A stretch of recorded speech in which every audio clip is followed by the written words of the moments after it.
sétimo ano, tá gostando da música, né? Só que eu baixei aqui, pega teu livro, pega teu caderno, porque agora a gente vai começar assunto novo. Aqui quem fala é o professor Jaime Machado para vocês. Vamos nessa? Vamos estudar assunto novo? Vamos lá para o teu livro do segundo bimestre.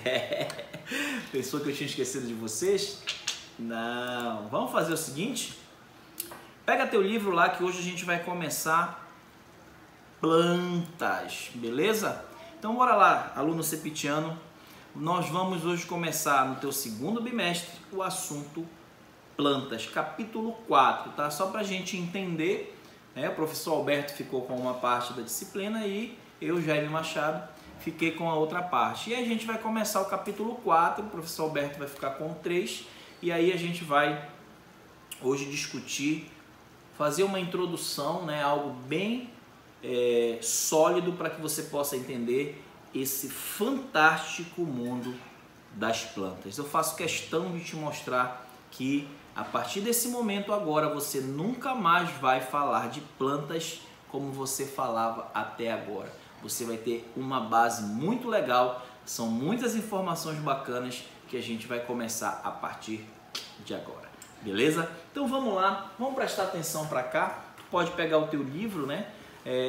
Plantas, você tem lá na página inicial, tá? Essa imagem aqui magnífica, tá? Desta planta e é a abertura do nosso capítulo, tá? E aí eu começo te dizendo o seguinte, ó, as plantas estão presentes em quase todos os ambientes terrestres do planeta, com exceção de alguns desertos, áreas polares e picos de algumas montanhas. Elas são muito importantes para a manutenção da diversidade de vida na Terra. Quais os tipos de plantas são comuns em sua região? Aqui, se eu for falar Belém, eu vou falar logo das mangueiras, né? Então, assim, esses fatores, esses nomes que a gente utiliza, legal, mas a partir de agora a gente vai aprender a classificar, né? A partir do conhecimento que nós vamos construindo.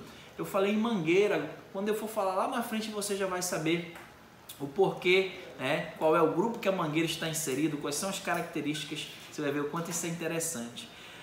Quase não há plantas em desertos ou picos nevados de montanhas. Por exemplo, quais condições desses locais prejudicam o desenvolvimento das plantas? Essas plantas a gente tem que entender que elas precisam de um ambiente favorável para o desenvolvimento. Então, de acordo com cada grupo, elas vão se desenvolver em determinados ambientes. Nesses casos, ou porque é muito quente ou porque é muito frio, elas não conseguem essa sobrevivência, tá certo? Mas você vai aprendendo, não se preocupa não, sétimo ano.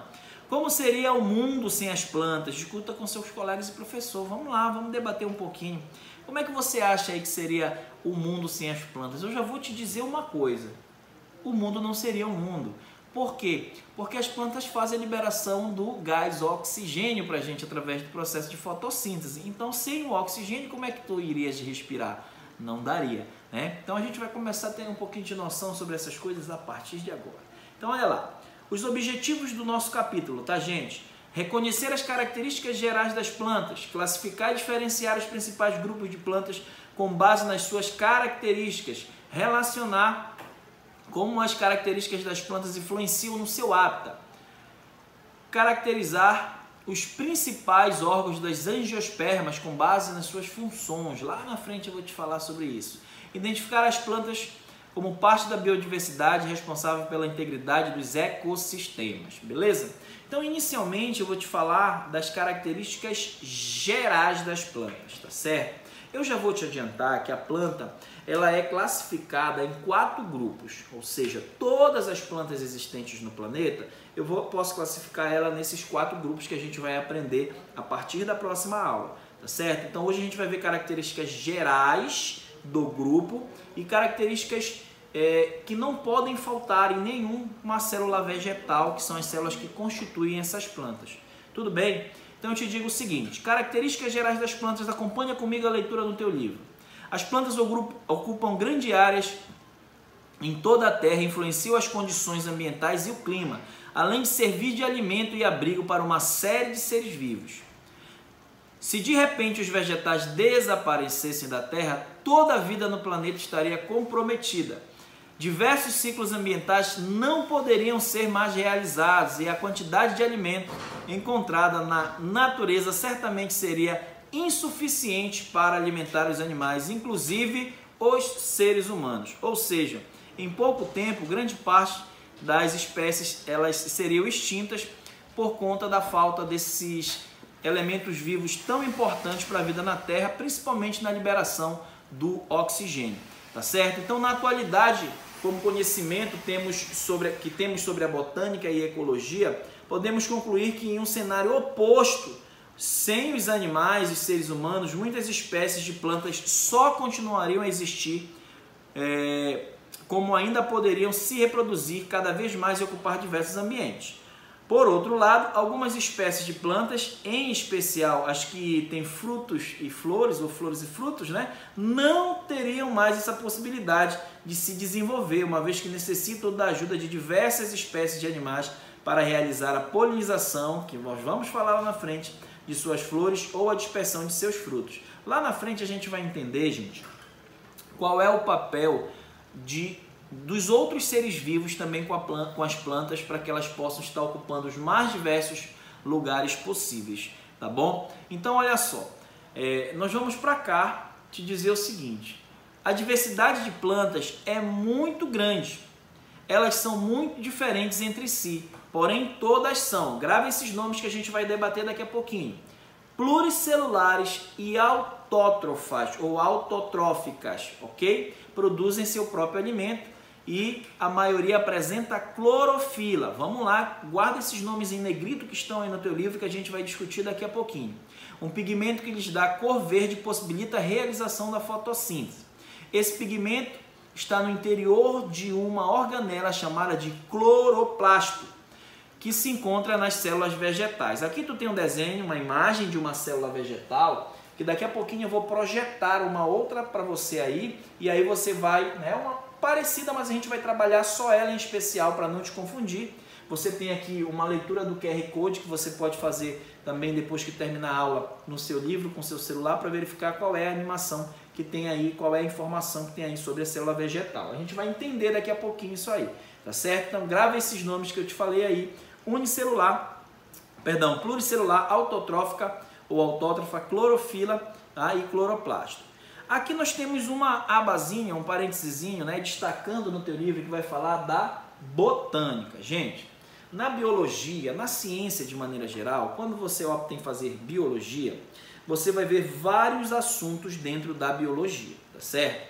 A zoologia é o ramo da biologia que estuda os animais. A botânica, tá? É a ciência que estuda as plantas, ok? Tá? Os pesquisadores que se dedicam a esse estudo são chamados de botânicos e podem se especializar em diferentes áreas de estudo das plantas, como a classificação, que é a sistemática e a taxonomia, como é que você vai classificar as plantas, que é o que a gente está aprendendo, tá? A morfologia, que significa a estrutura e a forma dessa planta, a bioquímica, que são os estudos dos elementos químicos que vão fazer essa planta funcionar, se manter viva aí, nos proporcionar tudo que ela pode nos proporcionar, dentre outras informações. E o quadro te traz aqui, uma diversidade, tá, de folhas. Para quê? Para te mostrar que os botânicos eles classificam de acordo com coletas, estudos e pesquisas. Tudo bem? Então, o ramo da ciência que estuda as plantas é a botânica. Beleza, então, meu aluno do CEPIT, eu vou te falar agora de mais 3 estruturas que eu vou trabalhar já com você, tá? Que diz assim: além dos cloroplastos, que eu já te falei agora há pouco, as células das plantas apresentam estruturas específicas como parede celular, grave esse nome, tá? Que reveste a membrana plasmática, dando proteção e sustentação à célula, e o vacúolo de suco celular, que pode armazenar várias substâncias como água, além de atuar na digestão intracelular das plantas, tá certo? Então, olha só, antes de passar para a próxima página, tá, do teu livro, a gente vai trabalhar um pouquinho de célula vegetal para você poder entender. Olha para essa imagem aqui, eu vou projetar esta imagem para você aqui, tá certo? Que é especificamente, eu quis separar de lá para te tirar aquelas informações ao lado e você prestar atenção só para cá. Primeira coisa que você tem que aprender: todos os seres vivos são formados por células, ok? Isso é a teoria celular. Não existe ser vivo que não é formado por célula, que não seja formado por células. Esse ser vivo ele pode ser formado por uma única célula ou por várias. Se ele for formado por uma única célula, ele é um ser vivo denominado de unicelular. Se ele for formado por várias células, ele é chamado de pluricelular. Ó, plural, vários, né? Várias células. O ser pluricelular ele também é chamado de multicelular. Tudo bem? Então, eu já te disse que as plantas são pluricelulares. E eu te dei mais uma informação. Eu disse, grava isso aí. Eu te disse que elas são autotróficas ou autótrofas. É a mesma coisa, tá? O que significa, Jaime, isso daí? Significa dizer que elas produzem o seu próprio alimento através de um processo chamado de fotossíntese, que a gente vai ver na sequência do teu livro, ok? Então, o ser que é autótrofo, ele produz seu próprio alimento através da fotossíntese. Você que está assistindo a minha aula aí, daqui a pouquinho, dependendo do horário que você está assistindo, tu vai já lanchar, vai fazer o teu lanche, tu vai jantar, né? Tu vai fazer lá o teu café, sei lá, tu vai te alimentar. Por quê? Porque você não é um ser autótrofo, você é um ser heterótrofo, você não produz seu próprio alimento, você tem que se alimentar de alimentos que vêm de outras fontes. Estes seres aqui, eles produzem o seu próprio alimento através da fotossíntese, a gente vai entender lá na frente como isso funciona, tudo bem? Aí nós avançamos e aí eu te falei que eles apresentam 3 estruturas. Primeira estrutura, gente, se todos os seres vivos são formados por células, eu tenho que verificar quais são as estruturas básicas de uma célula, ok? Nessa imagem, tu tem 3 estruturas, mas elas não são as estruturas que toda célula tem que apresentar. Daqui a pouco eu falo dessas 3 estruturas, que elas são de células vegetais em si. As 3 estruturas que as células têm que apresentar, você está vendo bem aqui uma bordazinha mais, um verdezinho mais claro aqui por dentro? Eu vou chamar para essa estrutura aqui de membrana plasmática. Todas as células, tanto as animais quanto as vegetais, apresentam membrana plasmática, tá bom? Você tem aqui dentro, ó, como se fosse o chão aqui da célula, um preenchimento interno dela, tá? É chamado de citoplasma, ok? Que é formado de várias substâncias, entre elas a água. Aqui no centro você tem uma estrutura maior, chamada de membrana nuclear ou carioteca. Aqui dentro você tem o núcleo celular e você vai ter dentro do núcleo o DNA, que é a representação genética daquele ser vivo. Tudo bem? Ok, são estruturas básicas, membrana plasmática, citoplasma e o material genético, beleza? Porém, a célula vegetal, ela apresenta mais 3 estruturas, tudo bem? Que são as 3 que a gente vai falar agora. Ela apresenta uma parede celular, percebe que aqui de verde escuro, você tem um grande bloco protegendo a membrana plasmática que eu havia te falado. Por isso o nome parede celular. Ela vai conferir uma proteção a mais para a célula. Tudo bem? Segundo, ele vai apresentar essa grande vesícula, essa grande bolsa digestiva chamada de vacúolo. Ok? O vacúolo, gente, ele vai armazenar substâncias, tá? Para que ele possa ficar nutrindo a célula quando ela precisa, o vegetal quando ele precisa. Então é um recurso que a planta utiliza para poder estar se alimentando, que ela não vai daqui a pouquinho fazer o lanche dela. Ela fica produzindo fotossíntese quando tem luminosidade. Mas e à noite que não tem luminosidade? Se for um local escuro, ela não vai fazer fotossíntese. Então ela precisa ter esse recurso no corpo para que ela possa estar se nutrindo. Beleza? E aqui vem um dos mais importantes fatores, que são os cloroplastos, tá? Que são essas vesículas que nós chamamos na ciência de organelas celulares, que tem uma função importantíssima na planta, tá bom? Primeiro, ele apresenta uma estrutura chamada de clorofila, que é a estrutura que vai conferir coloração para a planta, tá bom? Você vê folhas de cor verde, você vê folhas de cor amarelada, você vê folhas de cor avermelhada, amarronzadas, né? Então você vê que cada parte do vegetal tem uma cor. Na célula vegetal você tem uma estrutura que é a clorofila, que vai dar essa coloração.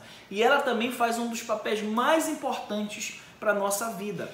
Ela ajuda no processo de fotossíntese, tá? Ela vai fazer a fotossíntese acontecer também, para que possa ser ali concedido o gás oxigênio no produto final, que é o que a gente vai respirar, é o que a gente vai passar a entender agora, tá certo? Então eu vou minimizar isso aqui, tá? E vou ampliar essa parte aqui do teu conteúdo, que vai falar sobre fotossíntese e respiração celular para a gente poder entender, tá bom? Então, continua acompanhando comigo aí. Aqui está fotossíntese versus respiração celular, tá bom? Então, bora entender isso daí. É importante, sétimo ano, que você entenda agora o que é fotossíntese, porque você vai começar a escutar falar quase todas as partes, as disciplinas e as séries sobre esse processo, então tu já tem que saber e tu vai aprender com o tio Jaime, tá? Os processos de fotossíntese e de respiração celular são imprescindíveis para a vida no planeta. Eles garantem o fornecimento de alimento e oxigênio e energia para os seres vivos, garantindo que dessa maneira possam realizar suas atividades.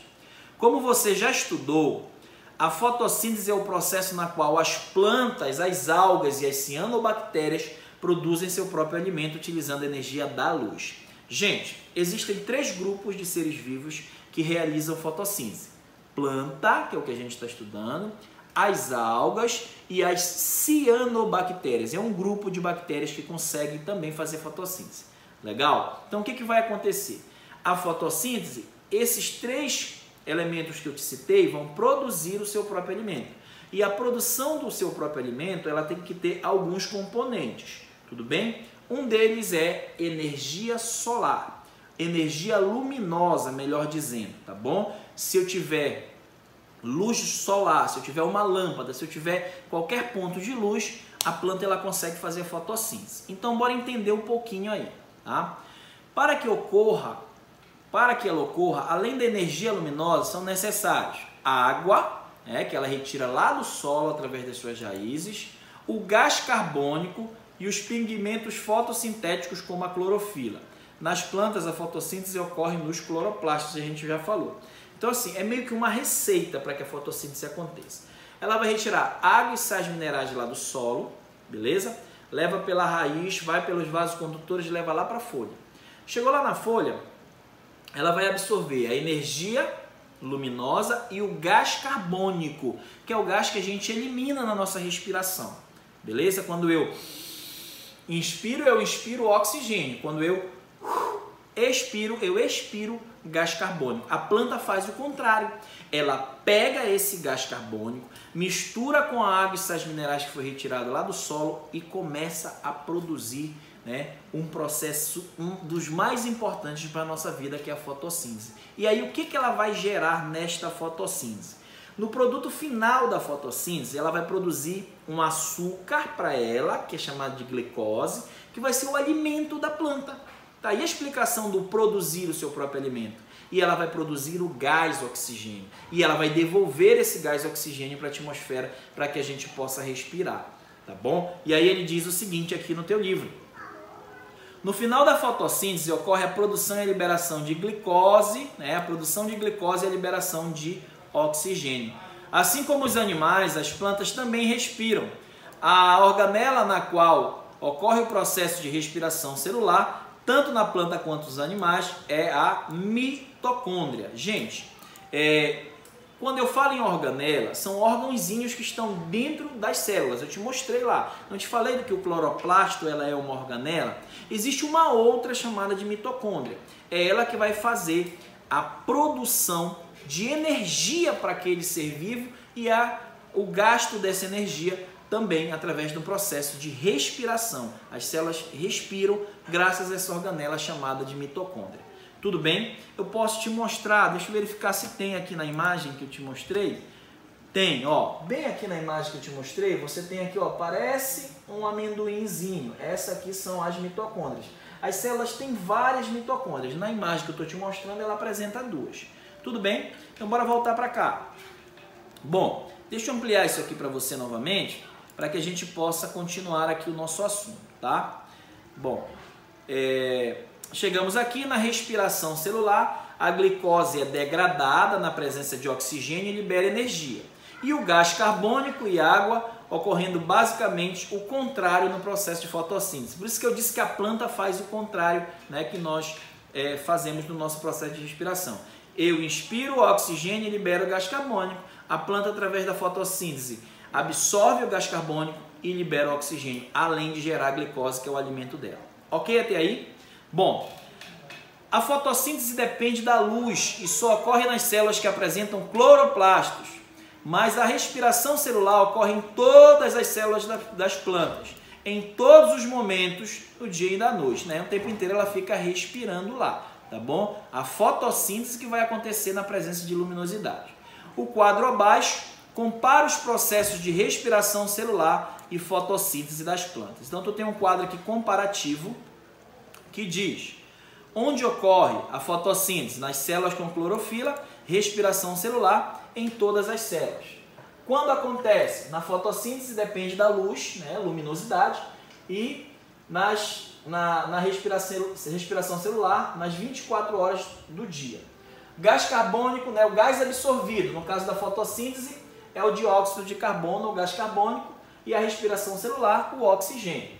Gás eliminado, na fotossíntese, o oxigênio libera para a atmosfera, e na respiração celular, o dióxido de carbono que faz a respiração celular para ela. Resultado, na fotossíntese armazena energia luminosa na forma de energia química com a produção da glicose, que é o alimento dela, e na respiração celular libera energia acumulada nos alimentos. A energia acumulada ela vai liberar nos alimentos quando acontece o processo de respiração celular. Bom, aqui vem conexões, que é um texto bem pequenininho, que fala aí da Amazônia não é o pulmão do mundo. Olha que texto interessante, porque você cresce, Amazônia é pulmão do mundo, Amazônia é pulmão do mundo, e ele vai te falar por que esse título não é real. Olha o que ele diz aí. A Amazônia não é o pulmão do mundo, são as algas marinhas que fornecem a maior parte do oxigênio de que o planeta precisa. Florestas como a Amazônia consomem tudo ou quase tudo aquilo que produzem, o pulmão do mundo. Pulmão do mundo, no que você pensa em ouvir essa expressão? Ora, só dá para imaginar que a Amazônia é a maior produtora mundial de oxigênio que mantém a Terra viva. Acontece que essa história de pulmão do mundo é uma enorme bobagem. Na verdade, são as algas marinhas que fazem a maior parte desse trabalho. Elas jogam na atmosfera quase 55% de todo o oxigênio produzido no planeta. E mais, florestas como a Amazônia, segundo os cientistas, são ambientes em clímax ecológico. Isso quer dizer que elas consomem todo ou quase todo o oxigênio que produzem. Olha que interessante, né? Produção de oxigênio no mundo. As algas marinhas, 54,7% mais ou menos. Os bosques e florestas, 24,9%. Estepes, cantos e pastos, 9,1%. Áreas cultivadas, 8%. Algas de água doce, 0,3%.